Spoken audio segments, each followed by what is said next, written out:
Hello, everyone, and welcome back to the Fight Me Bro betting show. We are your hosts, Matt and Nick, and this week we're here to break down UFC 252, Daniel Cormier versus Stipe Miocic 3, which, after doing our trilogy research earlier this week, one of the better trilogies, actually, that we have in the sport, I think. I'm not sure exactly how Oh, yeah, in MMA, for sure. Yeah, not sure how exactly we got here, but now it feels like this is actually one of the more meaningful fights in quite some time, which is kind of rare at heavyweight. Yeah, probably since Masvidal. Yeah, true. And like we were just talking off air, we were looking at this card and we were giving it a little bit of praise last week, and well, we realized it's actually a pretty hard card to bet on. That doesn't mean the praise was unwarranted, though. Yeah. The praise was for it was good. Like, people were dogging it in terms of, I don't want to watch this. I still very much want to watch, very interested in just how a lot of these matchups are going to play out. But betting-wise, not the strongest, but there's some meat on the bones, especially on the main card. Like, the main card is actually outside of like one fight. I actually care about all of the fights. But before we get into this week's pick, we got to make a quick note of how the boys are doing. I think it was the first time ever. Batted 1,000. Well, we should just start first time ever. We both swept. I think we have before with like 2 picks or whatever, but 3 straight picks, lock of the week, 3 different picks, right? So what 3 did you get right? I had Tim Means right, the Yana Kunitskaya over, and then Derek Lewis. Yeah, and then I had Derek Lewis, lock, Chris Weidman, and Dariush. And I even said I thought he might knock him out. So the boys are fucking on fire. It's all buckets. I might not miss a pick for the rest of the year. I'm taking picks like... Yeah, you got shooter's confidence. Yeah, I got shooter's. It's like I'm scared. It's like when you get a star in Mario Party and the magic's going to wear off. I'm getting toward the end, so I want to just... That's kart.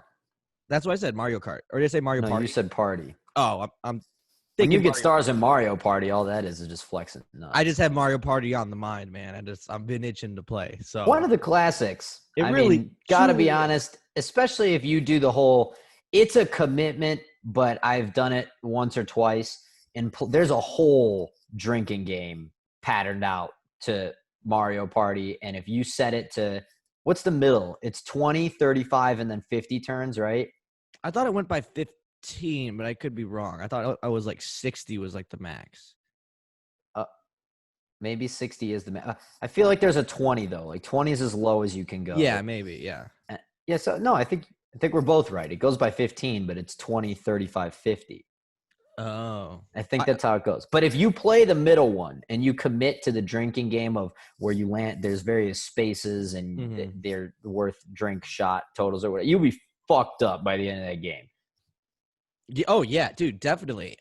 Or just drinking while you're playing Mario Party, because of the sheer aspect of the game, you're gonna get fucked up. Like, it is one of those games that you the intensity of the game will drive you to drink more. So Mario Party, chef's kiss to N64 there. Only the versions with the head-to-heads though. Yeah. There was I forgot. I think that's 2. So basically just not the first one. But from 2 on, when they did the ones where, like, if you land on the same space, you can take all their money. If you beat them in the duel, absolutely got to have that type of mental warfare involved in the game. Well, we could sit here all day talk about Mario Party, but let's get into the picks because I got a bunch. I have 5 different fights to bet on. Nick has 3, so I'm going to go first. And I normally go bottom up, but I'm going top down because I'm ripping the Band-Aid off here. This one hurts. Going to main event. Got to do it. Stipe Miocic, -105. It pains me. It really pains me, but I partially blame our hypothetical. Shout out our hypothetical released on Fridays, where we talked about the best trilogies, and you realize there really isn't that many where the second guy ends up losing. The guy that wins the second fight usually wins the third fight. Like, almost always. And then when you take into account, like, DC's trajectory as a fighter and kind of how stuff is played out with him, it just seems like, fuck, it would be way too good to be true for DC to end his career. Somehow him winning this fight, he can leave and close his career and still say, I won the big one. You know, I think everyone's still going to kind of say like, but did you really? Because everyone thinks that's the John Jones. But I think it's enough there where he could walk away and be like, I left on top. Like, I fucking did my thing. And like, as we've very much learned with Joseph Benavidez, it's very few and far between do you see what would be the most righteous thing to happen actually happen. And so that's why Stipe is going to knock him out. And not just that, but like the style matchup. Like once DC's definitely quicker, definitely more athletic, but the whole I rewatched the fight today, and the whole time I'm just like, watching them match up against each other, I just can't process how DC lands punches. He's so much shorter. It's just like it doesn't make sense till you see it happen, and you're like, oh, he's pretty fucking good at it. But then you see it largely depends on because he just reaches out with his hands and he's going to grab you because he's not scared at all getting taken down. And he's also wasn't protecting his body at all. And so if Stipe goes out there and just starts working the body, it's going to take away a lot of DC's offense of him just trying to go in there, reaching hand first. And so I feel like it's just going to open things up and it's going to be a sad either knockout or decision. Basically, I'm emotionally hedging because, like, I want DC to win, and because of that, I'll at least make some money if he loses. Right, but if we know anything to be true in MMA, bet on sadness. You got to. Yeah. The other thing, one thing I will say when you're confused as to how DC lands punches, while physically it doesn't really make sense when you look at them lining up next to each other, I will say it makes a lot of sense to me when you realize Stipe just doesn't ever move his head at all. That as well, he too. Literally comes at you with the movement of a 2x4. It just is one straight line, and that's good enough to beat most heavyweights. So usually you don't need to adjust that very much, but fair play. I don't. You've got so many picks. I don't know if you want to rip another one or. Yeah, I'll rip another one. So my second pick is going to be Herbert Burns, which it gets slept on. Herbert and Gilbert might be the lamest duo of brother names in existence. Yes. Herbert Gilbert, like, come on. What were you thinking? Jim and Dan Miller, pretty bland. Bland, but Herbert Gilbert, those sound like just... Herbert's just a tough name. Yeah, that's a tough name in general, and so you're going to need the other name to pull some weight, and then it's Gilbert. It's like, okay, get back to the IT department. Like, that's what it sounds like. But these guys are both pretty good at jiu-jitsu. Herbert, not that young. He's 31 years old. He's fighting against Daniel Pineda. Is he older than Gilbert Burns? No, Gilbert, I think, is like 33. I think he's the younger brother. Oh, really? They're both older, I think. I'm pretty sure. Like, Jesus older Christ. than you would think. The more you know. But they're both, the guys got gas tanks. Those guys have fucking submissions. Yes, Gilbert's a lot better, I think, better on the feet. But this guy's, I think, is going to try to take it down. He's going against Daniel Pineda, veteran. The guy's got like 40 fucking fights. Just not as good. So I don't necessarily – but he's like scrappy from everything that I've heard about him. So I don't like Gilbert Burns at minus 280, but I like him by submission at minus 125. Like 3 of his last 4 fights ended with submission. With one other one being a knockout. So he makes it very clear if he's going to dominate the fight, he's going to do it a certain way. So I won't mind like throwing a unit out at minus 125. At least I'm not risking like almost 3-1 odds.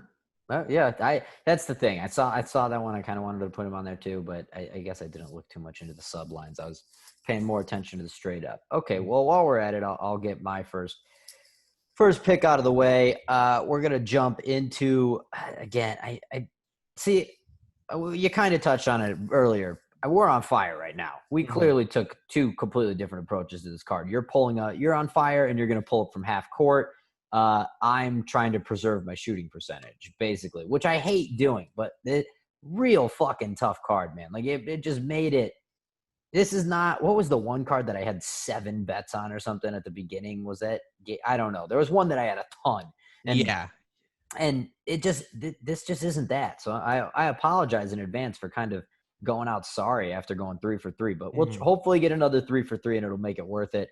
But to start, instead of pulling up from half court, I'm getting in the layup line. I'm going Merab, however you say his last name, Deshevali. against John Dodson. I don't even know, how is John Dodson still fighting and irrelevant? I mean, this man, not relevant, but he's always going to be super fast.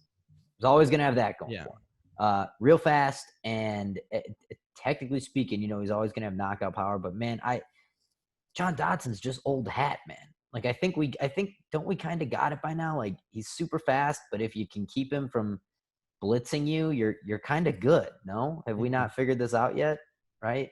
I guess I could be wrong, and I just think Merab no one's mistaken him and Zabit or anything striking wise, but monster. Huh?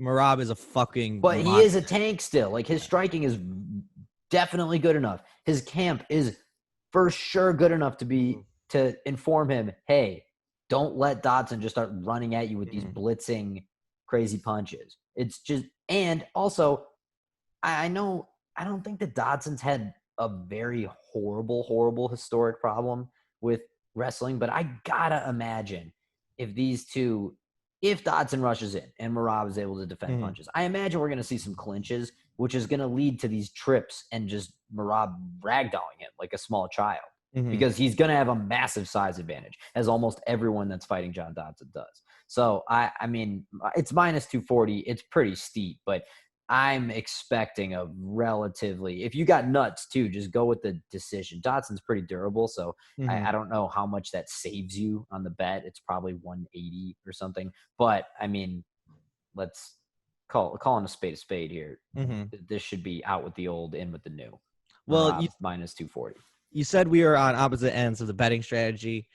With you taking a little bit more reserved approach, I'm going straight Klay Thompson in the third quarter, and you'll see with these next couple of picks. And I'm also going opposite on this pick. I'm going John Dodson. Oh, my God. Don't get me wrong. I love Dvalishvili. I've just been betting on him nonstop because he is a fucking tank.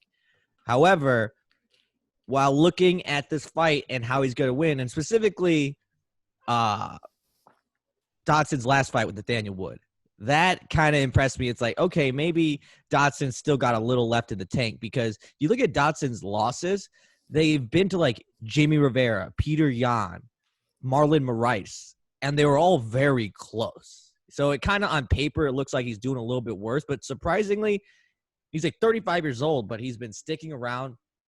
I do think Dvalishvili is more likely going to win this fight. However, I think minus 250 or minus 240, whatever it's at, it's a little bit. I could see an upset here, is all I'm saying. And I looked at the John Dodson by decision line, plus 550. I could totally see a world where Dvalishvili, not being necessarily seems like he's definitely been more grappling centric lately, and everyone's had a hard time. Like, maybe they'll take John Dodson down, but he's so squirrely, it's impossible to keep him down. Like, I can't remember anyone, like even Peter Yan, like got him down a few times, but weren't doing a whole lot of damage. And I think it does go to decision. So I'm also taking the over at minus 335 of over 2.5 rounds. That's ballsy. I was going to say, with just the Dodson decision and the Dvalishvili, there's got to be a way that Nick could finesse a daily double into there. Yeah, there's a ton of daily there's some possibilities anytime you see a plus 550 decision line. And so really, I'm going over, and which is minus 335, 2.5 rounds. But Dodson's not going to finish Dvalishvili. And I'm saying this now. I know he just finished Nathaniel Wood, but Dvalishvili, look, the dude's a tank. I don't know if a sledgehammer could knock him out. Like, this guy. I doubt it. I highly doubt it. Probably not. And I don't necessarily see Dvalishvili finishing Dodson either. And so, since I kind of have a feeling of like, I think there's a path to victory where if Dodson just kind of like picks and chooses his shots, doesn't really let Dvalishvili take him down and hold him down, and over 3 rounds kind of outpoints him. I see a world where that could happen, and at plus 550 and being on fire, let's go. Let's just test it out. I'm calling a submission before this. I'm calling a decision here, and I'm going the over. We're getting crazy, like I said. So you have many method of victories that it's like that's an old school Nick card where you're just like, well, I mean, the only way that they're gonna win is you should take if you'd have no faith in me, which, right now I'm hot, so I don't know how you would, you should take Dvalishvili by TKO and the under, and you might make out like a bad man. Parlay all three of those. The safety net parlay, as it were. Mm-hmm. Okay, was that 2? I don't know. Yeah, I can't even keep track. I still have one more before my lock. Yeah, so do I. Okay, so we're gonna go. This is the one that I added this. I don't know how I feel about it. I'll probably feel worse about it on fight night. And this is also a big time egg on face fight. Like, I'm either going to look like a tout, or people are going to meme me putting on my Joker makeup on the internet. So we're going to jump into this Chito Vera Sugar Show O'Malley fight. I'm interested where you go here. Yeah. So tried to break this down 10 ways to Tuesday. I think I'm just going to sit back and enjoy the show in terms of who I want to win. We're taking the over at 2.5 rounds, minus 135. This is why it's egg on face. O'Malley could very well just come out. I don't think that Chito Vera is going to finish this in the first or second round. He just is not that guy. So O'Malley could come out and just 360 tornado kick him right his skull into Dana White's lap. Yeah. And there's just Mortal Kombat OG fatality right there in the apex. Very well could happen, and I look like a moron. The other thing that could happen is after a super lopsided first round, maybe not even lopsided, but just high-paced. But for the most part, O'Malley's doing a lot of the ass kicking. It always takes clear-cut round one. Like, we know who won this round. That person's got to make adjustments. I could totally see that. Yes. I could see if for whatever – I mean, O'Malley has never had to really – I don't think we've ever seen him have any sort of cardio test because he's just been killing people. And also, he's never really had a gritty fight. And that's nothing against him. It's because he is very cleanly whooping these people's asses. Well, he kind of has, too. I would argue the Suck Mataf. And yeah, but that's even without the leg kick. Even without the leg kick, he was kind of fading. It wasn't like he definitely was up in the cards, but it wasn't like that round 3 was necessarily going his way perfectly. And I think he got hurt in the third. And it wasn't. Let's just say I don't think it's as bad as a beat situation, but definitely I don't think it's even disrespectful to say that Sean O'Malley is a lot more dangerous in the first than he is in the third. Every time. No, I don't think that's disrespectful. Yeah. I'm just saying, outside of that injury, I've yet to see something where a fading performance from him. And I didn't necessarily mean him in terms of his cardio. I just mean the guys that he's fighting. Mm-hmm. None of them are these psychopath. I mean, anytime no one's fought a quote unquote guy that make it ugly guy, I guess. I don't know, however you fucking want to call it. Like, I don't want to call Chito Vera a brawler, but I mean, he very much in that Yadong. He's gonna make it a fight. In that Yadong fight, I mean, he got up in his ass, man. He just like after getting his ass kicked in the first round, he just started heavy knees in the clinch, elbows in the clinch, getting gritty, and it just becomes this war. He slides people into this war of attrition type thing. And again, and no disrespect to Sean O'Malley. I mean, it's real possible flying knee. This is over in 2 seconds. But if it's not, and Chito Vera kind of starts making it a little bit of a dogfight, I could see O'Malley not responding with a knockout right away. And it's like, oh shit, I'm going to have to like win the fight, not just go out there and knock out a 39-year-old Eddie Wineland type of deal. Right. And that's why I'm taking, because then if that starts happening in minute 6, 7, then I'm going to feel infinitely confident that the fight's not going to end in minute 8, 9, or 10. Yes. If it gets past minute that's 7, why I'm taking the over. If it gets past 1.5 rounds, it's getting past 2.5 rounds. Yes, like exactly. So you're getting an over 1.5 at minus 135. That's why I'm taking the over here. And I hope it goes that way because my next pick is in that fight too. I'm taking Chito Vera at plus 225 because I think if it does go over, I think that's because the fight became a fight. Sean O'Malley's been kicking people's asses. He's been showing up to ass whoopings. He hasn't had to put up with the fight. I think in the Sukmatoth, it was kind of a fight, and we took a long break. And since we've seen him come back with the Quinones and the Wineland fight, like it was very one-sided. And I think Chito Vera, I think it's gonna play out two ways. Either Sean O'Malley goes out there, he does some, like you said, some crazy spinning shit, maybe catches him, is able to put him away with a, maybe not a knockout, but I can see like a TKO or something. Or if it doesn't happen in the first like 3 minutes, I think I could definitely see a world, like more likely than not, where Chito Vera was able to get in his face. And I think if Chito's able to fight in a phone booth and get it closer, which I think he's good at doing because he just pressure forwards and it's a smaller cage, I think he's going to have more of an opportunity to get in close quarters and duke it out with him. And if it's a duking out fest, I like Chito Vera there. And like, I also think this beef or whatever that's kind of been going on, which is sneaky, been kind of good. It's been entertaining seeing these two go back and forth. I think it's going to help Chito more than it helps O'Malley, because I think Cheeto's one of the guys that he gets in there, like giving him more motivation to hurt you. He's in there trying to hurt you. He's not in there to try to make highlights. He's in there to be like, fuck this guy. And you can just tell by his comments being like, no, I don't give a fuck about his hair. And then him just taking a shot at his mom, just right up, like he's a cold-blooded dude. Like, there's a reason why we love Chito Vera. And I definitely think O'Malley has a solid shot at winning. But I don't think it should be minus 260 or whatever it is. So at plus 225, at plus 225, like, you know, I won't be mad at O'Malley win, because like O'Malley could very much go out there and then it's like, fuck. He beat him early. He beat him bad. He beat him early. Or he hurt him bad. He hit him early and wins a 3-round decision because, like, Chito just wasn't able to come back. But I would imagine Chito probably came pretty back. And if O'Malley lets Chito make this a fight, I don't think it's going to go his way. And so that first round is going to be super important. So I like him here, plus 225. I kind of like him here by decision, too. I didn't really look at that line is. But I don't hate that. One thing I did see that I'm not taking, though, is the O'Malley by submission line is somewhere above 700.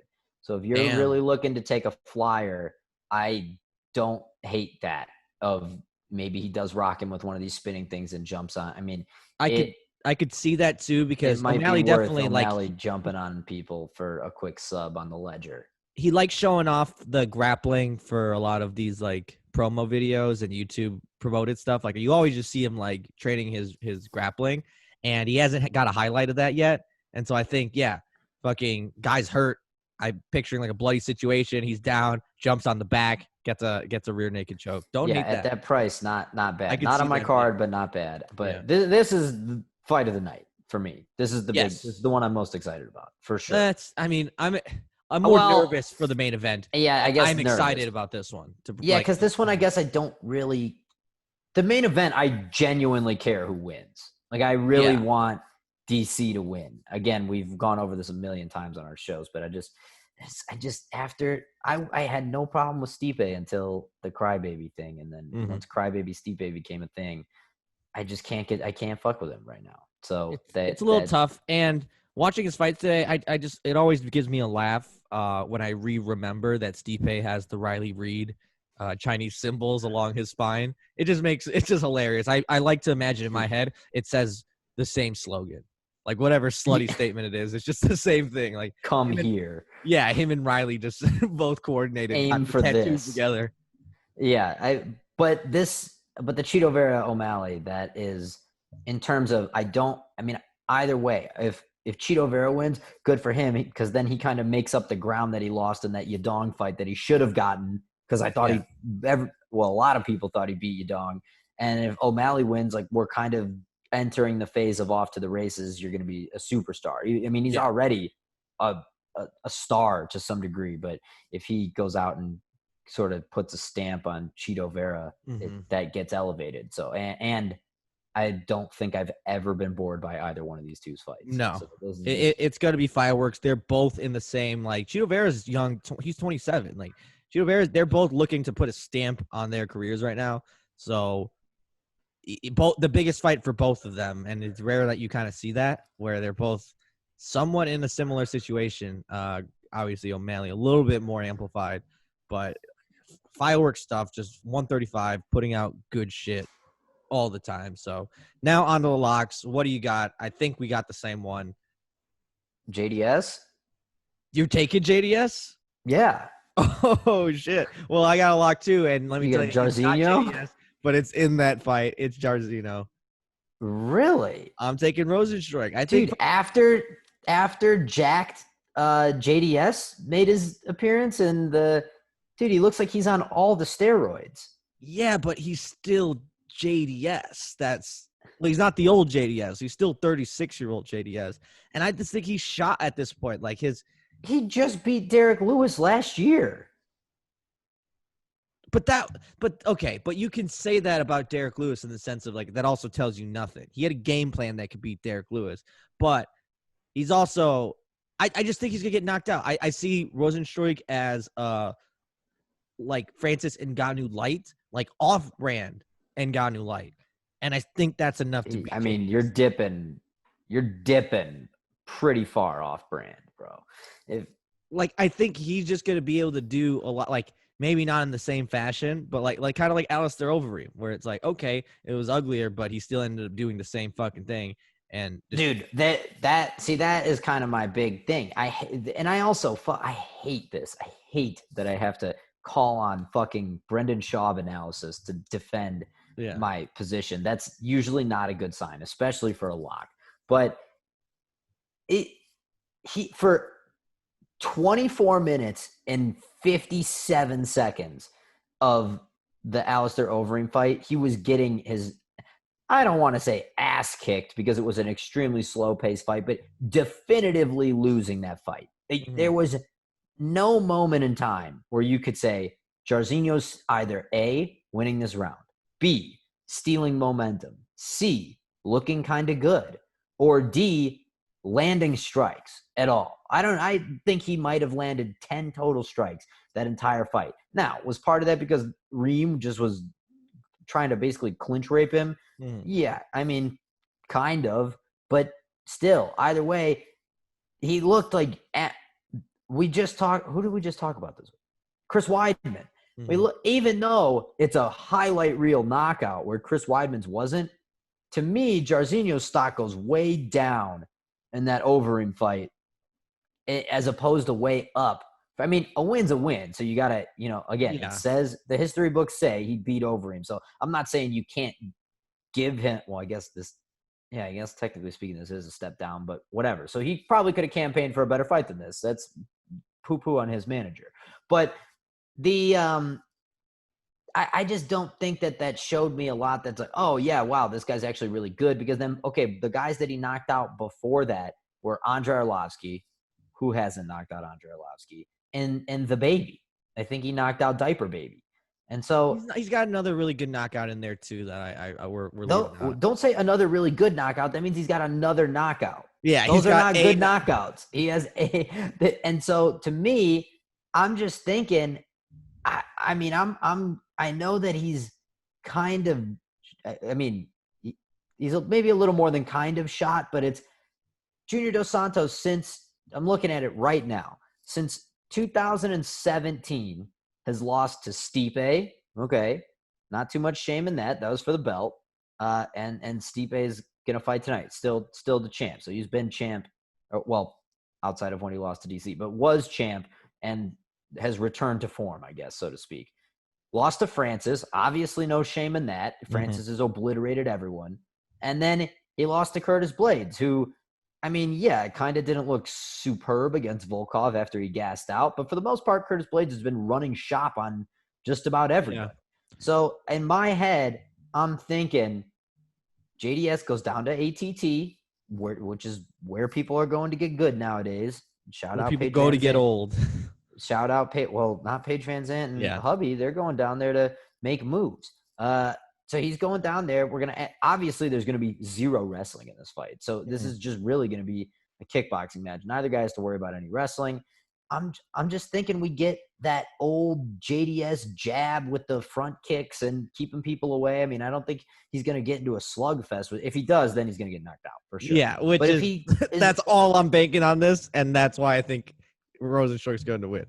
Yeah, well, if I'm betting on old school porn star mustache, Diesel Town JDS. The new look, the new year, new him. 2020 was, coronavirus got everybody feeling blue, and JDS goes around, throws on the Ron Jeremy stash, and gets shred city, six-pack abs and everything. I think that the outside, like the outer shell, is changed, but don't be deceived about the inner core. It is a tears junk of down. On the it's like when there's a like you need to check the Carfax on JDS. When you look at the tracking report, you're just like, oh fuck, okay, never mind. Yeah, this fucking 36-year-old. He's like the 2013 BMW. It's like, that's not that old. It's like, oh, there's 350,000 miles on this. Like, fuck, this thing's gonna fall apart any moment now. I think that's where JDS is. I think we've been teetering that line. And I think Rosenstruik, not the better fighter, but I think he's got enough power that JDS is gonna allow himself to get hit, and it's gonna be like, whoops, oh yeah, fuck. You should have checked the Carfax. Yeah, this should have checked the Carfax. I'm just, I guess. I mean, I see your point, but I gotta ride with my guy JDS. This is another one.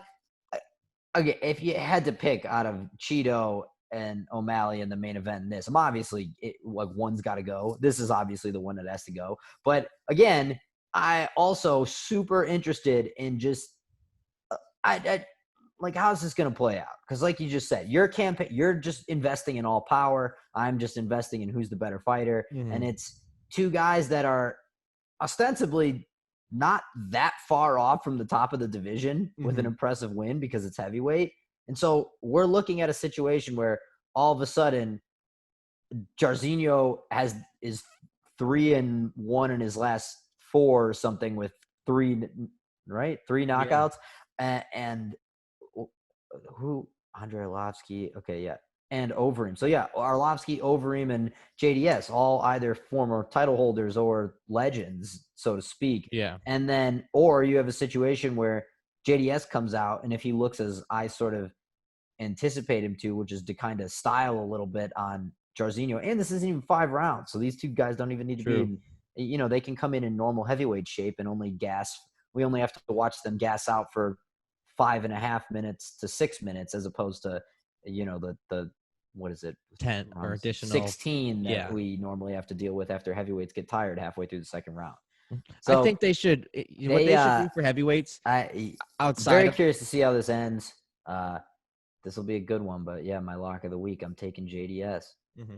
That just gave me an idea. So what they should do for heavyweights is run. Oh, am I frozen? No, you're good. What they should do for heavyweights is run a round and a half. If there's no finish, stop the fight, give them a break. At the end of the card, they fight again, round and a half. Not even that. I just think we need to do progressive breaks. So round 1, it's a 1-minute break like normal. Round 2 is a 2-minute break. And then if you make it to title fights, they go on 3, 4. And if you're going into round 5, you get a whole ass 5 minutes. Yeah. And so then there's just no decision, though. It just keeps going. Then you get 6 minutes, round 6, 7, round 7. We'll be here all fucking night. Yeah, it's like hockey overtime. Yeah. Yeah, we'll just keep running it up. Until someone literally just and if it goes, snorts out their brains one day, like, oh shit, we've gone too far. And if we double up where the time ends up being like a half hour, so it would, in theory, take as much as another fight, you run the next fight on the card. Yeah, just there during break time. And then you just have like a little, it's like your NFL red zone alert in the corner. Yeah. JDS, Rosenstruik, break time, and it's just a timer counting down how much longer they have. Yeah, and you just move the fight, like literally just kick them out of the cage. Like you guys just fight in the stands now. Like you're just fighting. Oh no, I was saying their break timer. Like we'll shelf them and then pull another fight in, have another fight run, and then when that fight's done, then they get to do their next 22-minute round. And then after, if somebody doesn't knock each other out for a 22-minute round, then they have another 25 minutes to rest, so you can run another fight while they're resting. Mm-hmm. Don't hate it. We need to change the rules. But other than that, there's still some other good stuff. Again, things that I'm not betting on, but Jim fucking old ass Jim Miller's fighting still.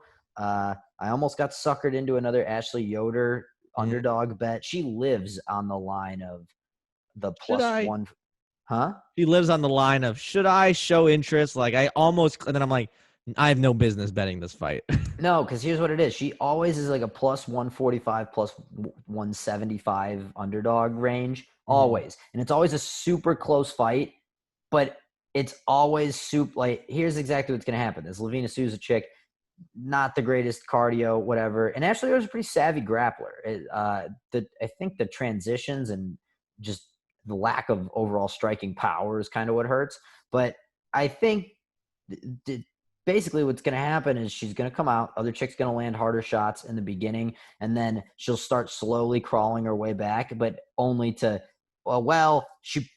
there's going to be some people that might try to make the argument she won round 2, but round 2 more or less a clear round for Souza, and then she'll probably win round 3 very closely, and then lose a 2-1 decision like she has in like her last 92 fights. So, but the one time you bet against her, she's gonna fucking just destroy this. Yeah, she'll sub the chick or something. Yeah. But then you got that. What's the other one? Felice Herrig's coming back. Did not know that until yesterday, basically. I stumbled upon a weird Felice Herrig. I guess her dad's like an illustrator, but he just draws these really weird cartoons. I guess she's dropping a book where it's like a children's book with her dad's illustrations. But from what I can tell by these drawings, Felice Herrig's dad's he's a bit of a weirdo. Like, these drawings are kind of weird, but they're entertaining. They're just like cartoons of like animals and like of this weird kind of style of cartoons of that. Here, let me I'll pull up a picture real quick. That was like, what the hell is this? Like, but I was like, just does a bunch of acid and starts coloring. Yes, exactly that. Hold on. My webcam's weird, so I gotta like turn it. That looks like something that would be on, what's the late night Cartoon Network one? Adult Swim. Yeah, it was very big Adult Swim, like kind of 1970s, maybe weird cartoon. But she wrote a whole book or a children's book, with her dad illustrating it. Interesting. Weird stuff. Yeah, shout out her. She's a massive, I believe, underdog. People think she's going to get her ass kicked this week. Yeah. I mean, I feel like it's been ages since I've seen her. I mean, be competitive. I'm pretty sure she had a complete, I think, AL and MCL blowout, I think. Yeah. It's been a while. So hopefully she comes back and she just looks okay. And she's 37. I mean, she's, for someone that cuts down to 115, getting up in the age category. So I don't know, but this should be good. This should be. Last week I obviously didn't really give a shit. It was just mostly about watching Derek Lewis KO Alexei Olenek. But there's things that we're actually intrigued to see on this card. Unlike whenever bare knuckle fighting rolls out their next giant promotion with Paige Van Zandt headlining the card. So, although I just had a thought when you said like, oh, Paige Van Zandt's moving here, I just realized what's happening. Like, I got to go to Vegas and put in a futures bet that Paige Van Zandt's going to get pregnant before she makes her bare knuckle fighting debut. Mark it in the books right now. She's planning to get pregnant. She signed this, and it's just going to come about time to fight. Oh my God, guys, me and Austin are expecting, put everything on hold. As a mother, I don't feel comfortable fighting bare knuckle anymore. Void contract, out of it. She's done with fighting. I think you way overthought that, dude. She's going to just be training for a bare knuckle fight and break her hands. True. Yeah, or get pregnant. Don't overthink it. Simple stuff. If you look at her Instagram feed, I think they're both equally as likely. So those are our pick. You could also put in Paige Van Zandt gets pregnant in the next 3 months on my card. I'll take it for whoever wants to take that action. Right up there with your election action. Yeah, exactly. I'll put my futures bet in. But until then, you can find me at Broliva. You can find Nick at _a_guy_in_a_gi, and you can find us both at Below the Belt MMA. Feel free to tweet out your picks, leave us any comments, or just talk shit to us. We'll be here, and we'll be talking shit right back. So until next week, or until Saturday, till these cards, we will be seeing you out. So peace out.